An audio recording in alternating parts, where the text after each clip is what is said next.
आज हम इंटरनेट के उस तहलके की बात करने वाले हैं जिसने राजनीतिक गलियारों की नींद उड़ा दी है। कॉकरोच जनता पार्टी। एक साधारण सी टिप्पणी ने कैसे रातों रात एक विशाल अनोखे डिजिटल विरोध प्रदर्शन का रूप ले लिया, ये समझना सच में बहुत दिलचस्प है। आइए इस नए और तेजी से बढ़ते डिजिटल विद्रोह के एक्सप्लेनर की शुरुआत करते हैं। तो चलिए बिना वक्त गवाए सीधे मुद्दे पर आते हैं। आज के इस एक्सप्लेनर में हम देखेंगे कि कैसे एक विवादित बयान ने इस पूरी पार्टी को जन्म दिया, युवाओं के इस भारी गुस्से का असली कारण क्या है, उनका डिजिटल घोषणापत्र कैसा दिखता है और अंत में समझेंगे उनका अनोखा डिजिटल सत्याग्रह। शुरुआत करते हैं उस पहली चिंगारी से, यानी वो विवादित बयान जिसने इस पूरे आंदोलन की नींव रखी। जरा सोचिए, 15 मई को सुप्रीम कोर्ट की एक सुनवाई के दौरान एक कथित टिप्पणी सामने आती है कि जो युवा नौकरी नहीं पाते वे कॉकरोच की तरह सिस्टम पर हमला करते हैं। हालांकि स्रोत बताता है कि बाद में ये सफाई भी आई कि इस बयान को गलत तरीके से पेश किया गया था और ये सभी के लिए नहीं था, लेकिन डैमेज तो हो चुका था। युवाओं ने इस कॉकरोच वाली तुलना को सीधा अपने सम्मान पर गहरा हमला माना और बस यहीं से इस पूरे विवाद ने आग पकड़ ली। अब देखते हैं कि इस कॉकरोच जनता पार्टी का उदय कैसे हुआ और कैसे महज एक वायरल ट्वीट ने रिकॉर्ड तोड़ दिए।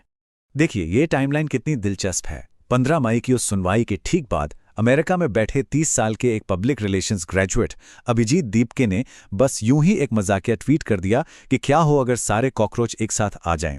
और यकीन मानिए, ये आइडिया जंगल की आग की तरह फैल गया। कुछ ही दिनों के अंदर एक पूरा डिजिटल स्ट्रक्चर और बाकायदा एक वेबसाइट लॉन्च हो गई। आज नौबत ये आ गई है कि इनकी भारी ग्रोथ और प्रभाव को रोकने के लिए सरकार को कई डिजिटल अकाउंट सस्पेंड तक करने पड़े हैं।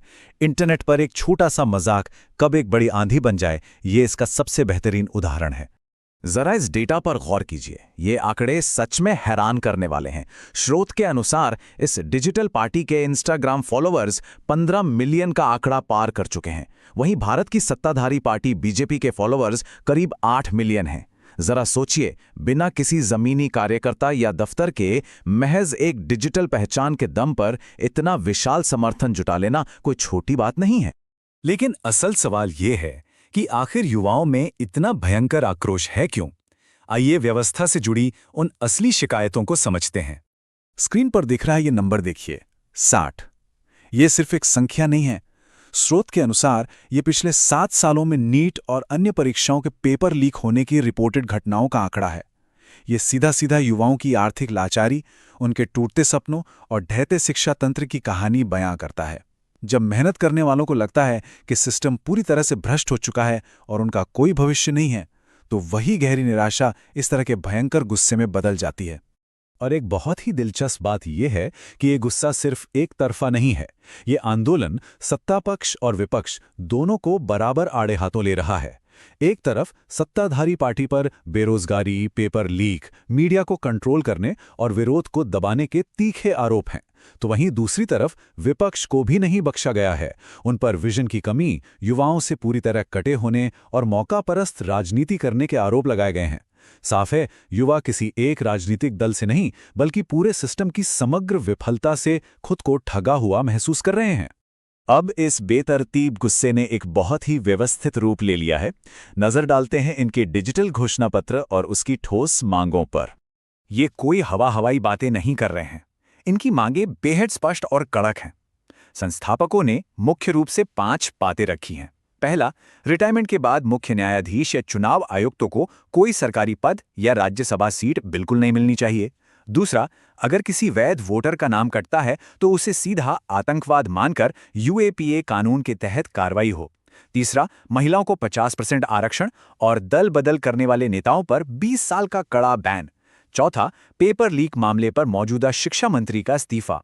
और पांचवा, युवाओं से सीधे जुड़ने के लिए एक वर्चुअल जेन ज़ेड सम्मेलन आयोजित करना।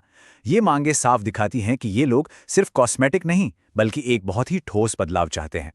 इनकी वेबसाइट पर लिखी ये लाइन इनके पूरे फलसफे को एकदम सटीक तरह से समझाती है।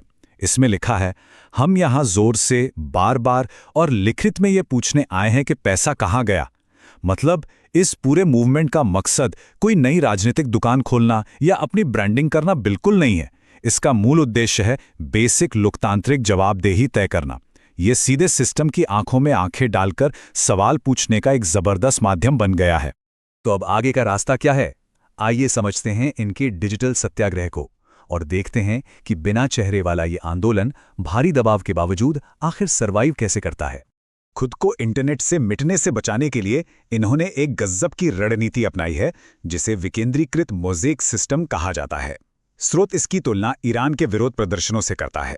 इसमें कोई एक मेन लीडर या एक सिंगल अकाउंट है ही नहीं, जिसे आसानी से ब्लॉक करके कहानी खत्म की जा सके। इसके बजाय ये देश भर में फैले अनगिनत छोटे और स्वतंत्र समूहों के जरिए काम करता है। अगर एक अकाउंट बंद होता है तो उसकी जगह तुरंत 10 नए खड़े हो जाते हैं, और यही विकेंद्रीकरण इन्हें डिजिटल रूप से खत्म करना लगभग नामुमकिन बना देता है। इनका ये डिजिटल सत्याग्रह मुख्य रूप से इन 3 चरणों में काम कर रहा है। पहला है डिजिटल पिकेटिंग, जहां युवा नेताओं के सोशल मीडिया और ईमेल के कमेंट सेक्शन को सीधे अपने तीखे सवालों से भर देते हैं।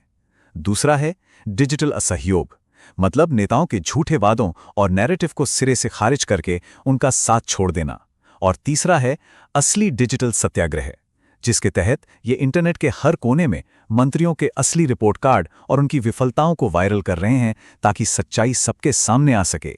ये तरीका पूरी तरह से अहिंसक है, लेकिन इसका असर बहुत ही प्रभावशाली है। इस पूरे एक्सप्लेनर के अंत में हम उसी गंभीर और विचारणीय सवाल पर आके खड़े होते हैं जो स्रोत ने उठाया है। क्या ये राजनीतिक व्यवस्था युवाओं को अपनी भड़ास निकालने के लिए इस शांतिपूर्ण डिजिटल माध्यम को उपलब्ध रहने देगी, या फिर इन आवाज़ों को पूरी तरह से कुचलने का प्रयास किया जाएगा, जिसका नतीजा एक बहुत बड़े और विस्फोटक रूप में सामने आ सकता है? इतिहास गवाह है कि आवाज़ों को दबाने का अंजाम अक्सर अपेक्षा से कहीं अधिक भारी पड़ता है। ये सवाल केवल सत्ता के लिए नहीं, बल्कि पूरे समाज के लिए एक बड़ी चेतावनी है। इस पर विचार जरूर कीजिएगा। आज के इस विश्लेषण में साथ जुड़ने के लिए बहुत बहुत शुक्रिया।